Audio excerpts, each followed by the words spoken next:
गांव के एक छोटे से कोने में रामलाल नाम का एक किसान रहता था। उसका घर मिट्टी और खपरेल की छत से बना हुआ था।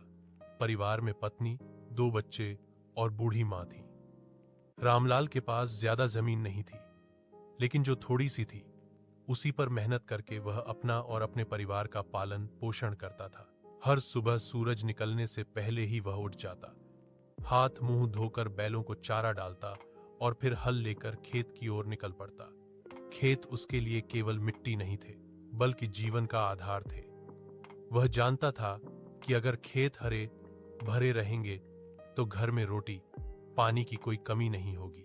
गर्मियों में तपती धूप हो या सर्दियों में ठंडी हवा, रामलाल ने कभी शिकायत नहीं की। वह हमेशा पसीना बहाकर खेती करता और भगवान पर भरोसा रखता। उसकी पत्नी घर संभालती और खेत में भी मदद करने पहुंच जाती। बच्चे छोटे थे, लेकिन वे भी कभी कभी पानी लाने या दाना बटोरने में हाथ बौंटाते। रामलाल गेहूं, चावल और दालें उगाता था।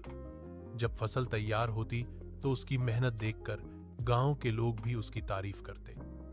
लेकिन फसल काटने के बाद उसे कई मुश्किलों का सामना करना पड़ता। बाजार में कभी दाम गिर जाते तो कभी बिचौलिए सारा मुनाफा खा जाते।